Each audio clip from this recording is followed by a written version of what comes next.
우리가 평가 트라우마에 다 사실은 그런 게 있잖아요. 평가하면 항상 뭔가를 정확하게 나눠야 될 것 같고 점수를 정확하게 매겨야 될 것 같으니까 선생님들도 불안하시고 저도 그랬어요. 게다가 음악은 어떻게 음악을, 그래서 제가 150분 선생님들 설문을 받았는데요. 어려운 거 말씀해 주세요 했더니 대부분이, 아마 선생님들도 그러실 거예요, 제가 잘하고 있나 헷갈려요.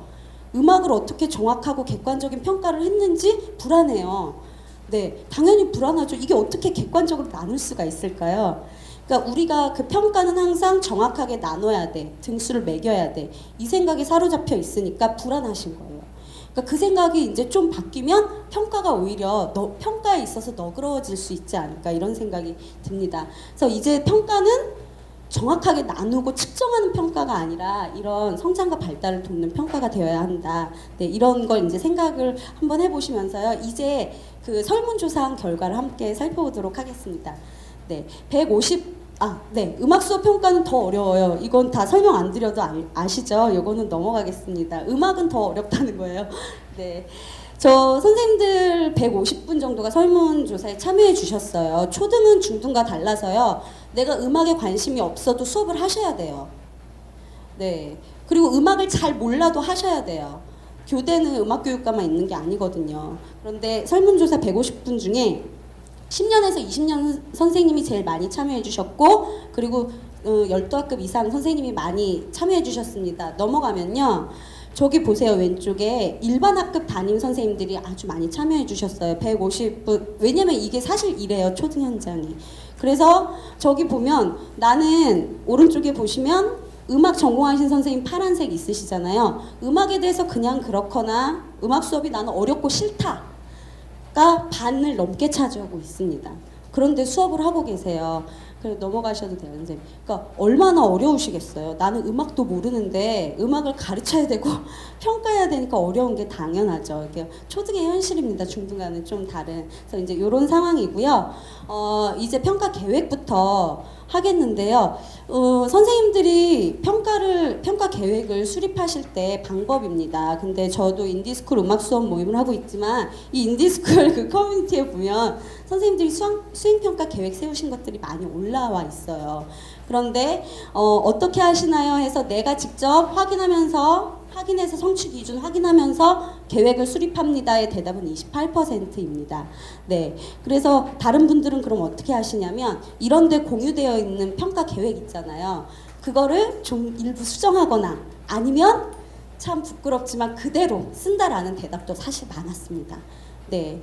그런데 여기에서 나타나는 문제는 교육과정을 들여다볼 일이 사실 선생님들이 잘 보게 안 되시잖아요. 그러니까 성취 기준이나 이런 걸 정말 교육과정 문서상에서 확인하는 선생님들이 많지 않다는 문제예요. 네, 그래서 이 교육과정에 대한 관심이나 이해도가 낮다는 점이 좀 문제가 있지 않을까, 저도 좀 그런 반성을 해보고요. 넘어가겠습니다. 평가가 주로 이루어지는 시기인데요. 수업과 평가가 얼마나 분리되어 있는가가 보여지는 설문이에요, 선생님. 그래서 보면 수업 평가를 주로 언제 하세요? 하는데 따로 평가 시간을 갖습니다가 저 빨간색이거든요. 그러니까 굉장히 많은 선생님들이 오늘 수업 내일 모레 리코더 시험이나 아까 제가 말씀드린 것처럼, 그러니까 여전히 수업과 평가가 분리돼서 이렇게 이루어지고 있는 거죠. 네, 그래서 그런데 이게 되게 어떤 이유가 왜 중요하냐면 수업과 평가가 분리돼서 이루어지면 선생님들이 그걸 어렵게 느끼세요. 그렇지 않을까요? 오늘 이건 평가야 하면 아까 제가 좀 전에 말씀드린 것처럼 정확하게 딱딱 리코더 텅잉 안 돼서 운지실수 1점 감점 뭐 이런 식으로 되는 거죠. 그러니까 수업과 평가가 너무 분리되어 있으니까 어렵기도 하고, 이게 우리가 생각하는 올바른 평가의 모습은 아직 아닌 거죠. 그러나 과도기에 있습니다. 이거 많이 바꾸려고 노력하고 있는 분들이 많이 계세요. 왜냐면 초등에서는요, 그 교육부 지침이나 이런 데에서 성취 기준, 성취 중심으로 하세요 외에 제한이 없어요. 그러니까 정말 교사별 평가하기 너무 좋은 환경이에요. 근데 다만 좀 걸림돌이 되는 것은 음악이 어려워하는 선생님들이 많으신 점, 자신이 없는 거, 이런 게 좀 문제가 되고 있긴 하죠. 넘어가겠습니다. 다음 영역별 평가 항목 수입니다. 자, 저기 보면 53% 선생님들이 영역별 딱 한 가지의 성취 기준만 평가 항목으로 한다라고 되어 있으세요. 예를 들면 이거예요. 표현에서는 가창 한 번, 뭐 이렇게. 감상에서는 뭐 어떤 거 하나 뭐 이런 식으로. 근데 이거 왜 이렇게 될까? 사실 음악에서 되게 많잖아요. 봐야 될 게. 근데 왜 이렇게 이런 틀로 가냐를 제가 고민해 봤는데 이게 나이스 시스템과 굉장히 가깝게 이게 연결이 되어 있더라고요. 왜냐면 거기 올려야 되잖아요. 정보 공시 때문에. 그러니까 우리는 사실 이것보다 훨씬 많은 평가를 하고 있는데 평가하면 나이스에 올려서 상중하 이 틀을 생각하니까 표현은 리코더 계획서에 올리는 거죠. 정보 공시에. 그리고 이 불안감이 있어요. 선생님들이 정보 공시대로 안 하면 왠지 잡혀갈 것 같은 뭐 이런. 그래서 저 학교 후배가 물어보더라고요. 선생님 그러면 정보 공시에 있는 거랑 똑같이 안 해도 되나요? 그래 선생님 더 많이 하잖아. 했더니 그래요 맞아요 선생님 감사합니다 이러더라고요. 그러니까 정보 공시 딱 이러면 뭔가 그대로만 해야 될 것 같아. 나이스 이렇게 돼 있는 거예요. 근데 이렇게 올리지만 사실은 수업이나 과정에서는 그 이상의 것을 봐야 될 것이 선생님들의 몫이라는 생각이 들었습니다. 넘어가겠습니다. 시간이 없어가지고요. 되게 천천히 얘기했으면 좋겠는데 말이 좀 빨라서 이해해주세요 선생님. 다음 표현 영역 평가 방법인데요. 여기서는 이제 어떻게 그런 표현 영역의 평가를 하시나요? 여기 이제 나중에 읽어보시면 되겠는데요. 한 번 혼자 합니다. 하는 게 저 위에요. 제일 긴 거요. 그러니까 150분 중에 거의 60분 가까이 되시는 분이 1회의 독주나 독창으로만 평가를 하시는 거예요. 그러니까 이런 것은 사실은 전통적인 음악 실기 평가 방법이잖아요. 저희 어릴 때처럼. 아까 제가 얘기했던 것처럼 이렇게 틀리면 안 되고 막 떨리면서. 그런데 선생님들도 아마 여기 전공하시고 이런 선생님들도 앞에 나가서 혼자 하라 그러면 마음껏 발휘하실 수 있으세요? 연습한 거에 50만 해도 잘해 막 이런 얘기 하잖아요. 이거 정말 뭐랄까 더더군다나 아이들에게는 좀 가혹한 일일 수도 있겠다 이런 생각을 새롭게 해봤습니다. 그래서 그러나 이런 선생님들도 계시지만 나머지 퍼센트의 선생님들은 여러 시도하는 혹은 혼합 형태로 또 많이 이제 가고 있으세요. 그러니까 이런 면에서 볼 때는 선생님들이 이제 전통적인 방법에서 점점 좀 뭐랄까 과도기적인 그런 형태로 이제 평가를 좋은 방향으로 가고 계신다고 믿고 싶고요. 그렇게 보입니다. 네, 넘어가겠습니다. 다음 표현 영역 기타 평가 방법을 여쭈었는데요. 음악 수업만으로 이루어진다는 응답이 61%였어요. 그러니까 수업에서만 딱 보시는 거죠. 근데 그도 그럴 것이 왜냐면 강원도야 저희 학교 15명만 되니까 저는 저희 반 애들뿐만 아니라 전 학년의 애들을 음악 생활화 영역 너무 표현 영역 잘 할 수 있어요. 15명이니까 전교생이. 근데 선생님들 어려우세요. 그쵸? 왜냐면 음악 시간도 짧고 아이들도 많고 하니까 이렇게 그 음악 수업 시간만에 보기에도 힘드신 거죠. 네. 그렇지만 저기 보면요. 음악 수업 외의 음악적 장면이 평가와 잘 연결되지 않는 점이 있긴 하지만 초등학교에서는 뭐 학예회? 아니면 학급 특색으로 음악 활동하는 경우 많잖아요. 그런 데서도 이렇게 같이 평가를 하신다는 대답도 상당수 있었습니다. 굉장히 좋은 것 같아요. 네, 넘어가겠습니다. 다음 감상 영역 평가 방법입니다. 네, 실험 중심 듣기 활동 위주는 20%예요. 그쳤고요. 이 감상 영역은 제가 이 설문에서뿐만 아니라 뒤에 이제 선생님들이 그러니까 자유 의견 이런 거 주신 거에서도 많이 느꼈는데요. 감상 영역 평가를 굉장히 어려워하십니다. 왜냐하면 아까도 말씀드렸지만 음악에 특별히 관심이 있거나 이러지 않으신 분이다 보니까 다른 리코더나 노래는 시키면 되잖아요. 그쵸? 이론은 교과서 보고 가르치면 되잖아요. 초등 이론이야 뭐 얼마나 그렇겠어요. 그런데 감상은 얘네 뭐 어떻게 해야 되지? 이거 어려운 거예요. 그리고 실제로 나와 있는 뭐 평가 도구들이 있다고 하지만 관심이 없으니까 잘 찾아보기 안 되고요. 그런 부분이 있어서 이 감상 영역 평가에서 굉장히 어려워하신다는 것을 알 수 있었는데요. 여기서 정말 음악적인 소양이나 안목 이런 것들이 좀 필요하다는 생각을 많이 했습니다. 다음으로 감상 영역 평가 횟수인데요. 72% 감상 영역 평가 1회. 자, 오늘 들어보자. 여기서 뭐가 바뀔 것 같을 때 손 들어볼까요? 뭐 이렇게 될까요? 그러니까 한 번에 그냥 그치는 거죠. 네, 이 타영역에 비해서 감상 영역에 대한 시간 할애가 적다는 것을 알 수 있었습니다. 왜냐면 실은 음악 시간이 너무 작으니까 제제곡 하나 배우는데도 일주일 부족하잖아요. 근데 언제 감상 막 여러 번 어렵거든요. 그러니까 좀 뭐랄까 시스템적인 문제도 있다는 걸 좀 생각해 볼 수 있었습니다. 넘어가겠습니다. 다음 생활화 영역에서 중요하게 평가하는 부분인데요. 짐작했던 대로 수업에 얼마나 열심히 참여하느냐 이 의견이 가장 많았습니다.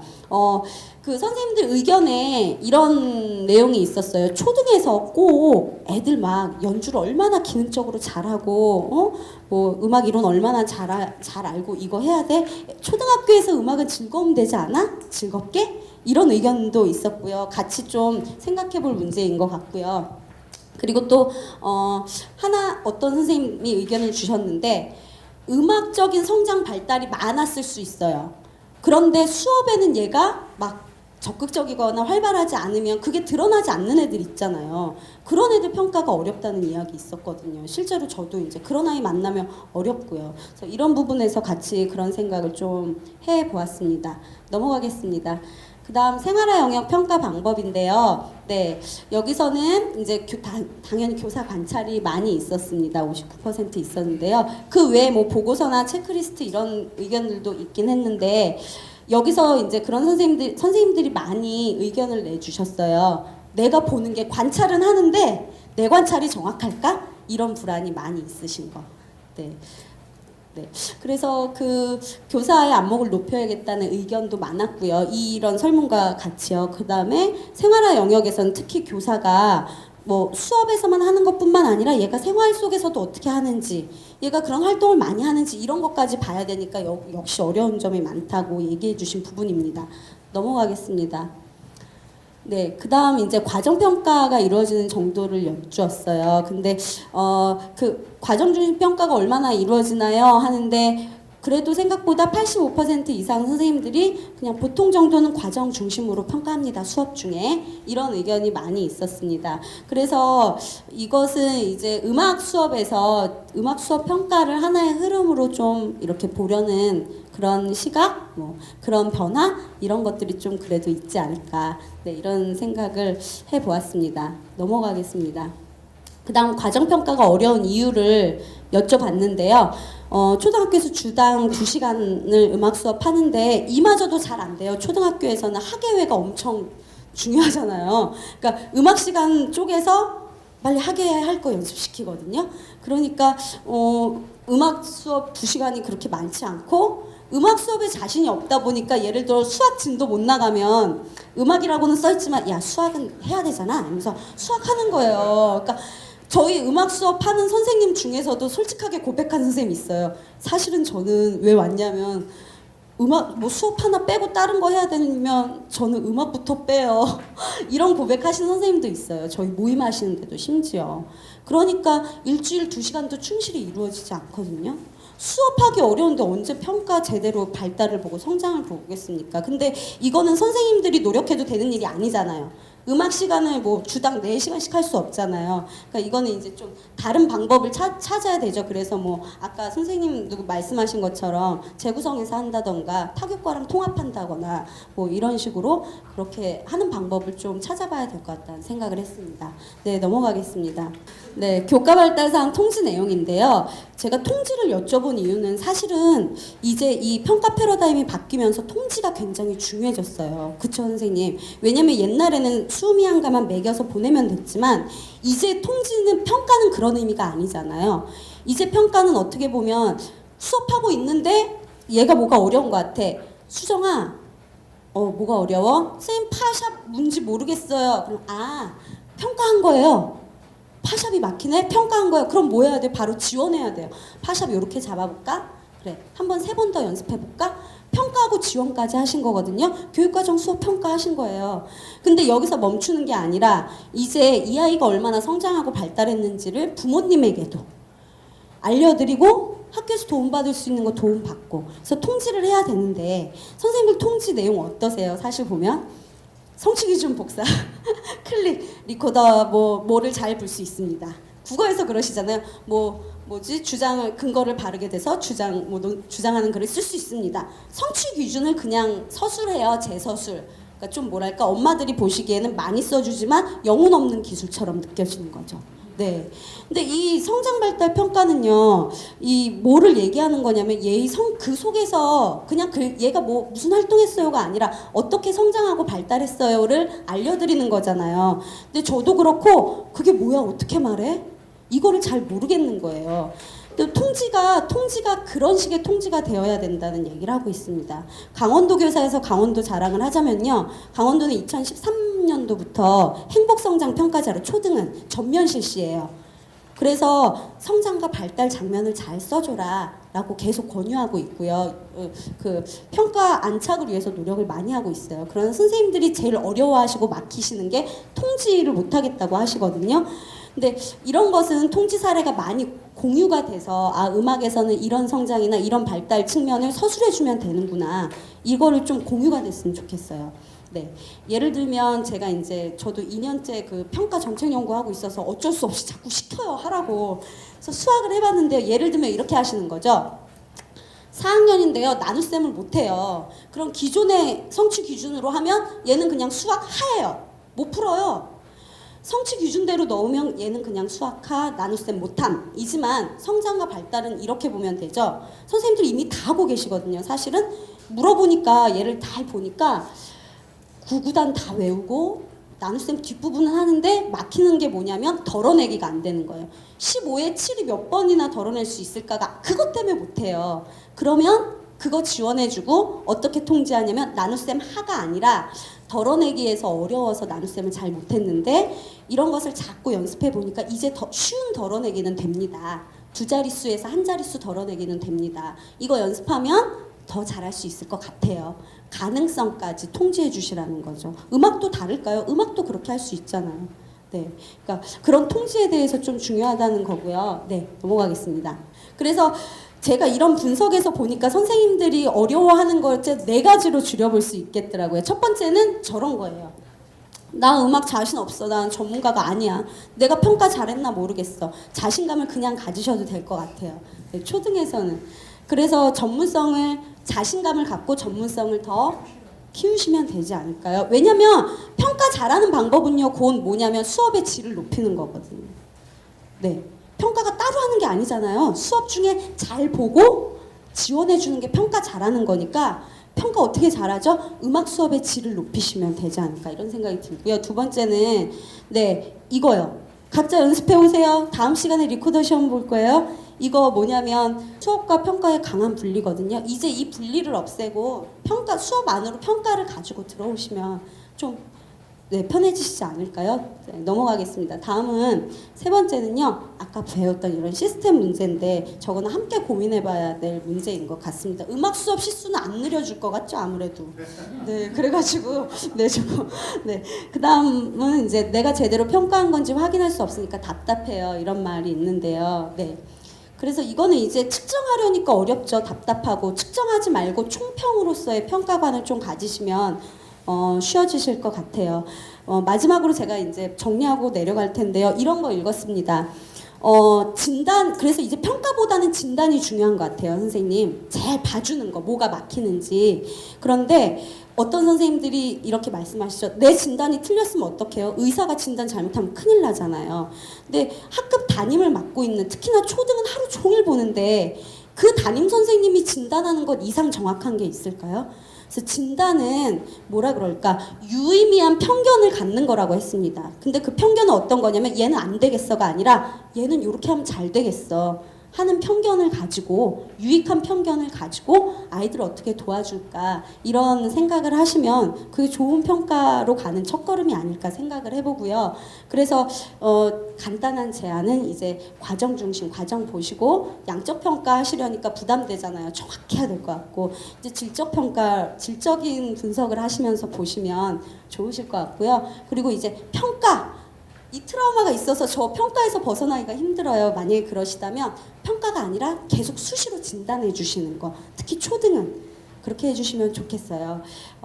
그 도종환 시인이 이런 시 썼다고 하는데요. 마지막으로 하겠습니다. 북유럽을 갔다 오셔서 쓰셨나 봐요. 그런 나라 됐으면 좋겠다고. 변성기 오기 전에는 평가가 딱 3단계. 잘했어. 아주 잘했어. 아주 잘했어. 이런 평가만 있으면 되지 않을까요? 네, 중등은 좀 어려울 수 있겠지만 적어도 초등에서는 네, 그래서 한번 다음 주부터 음악 시간에 너 잘했어, 아주 잘했어, 아주 잘했어 이렇게 평가하시면서 아이들이 잘 성장할 수 있게 도와주시면 될 것 같습니다. 네, 너무 말이 급했는데요. 아무튼 이상 제 발표를 마치겠습니다. 다음에 또 좋은 기회에 다시 뵙기를 바라보겠습니다. 감사합니다.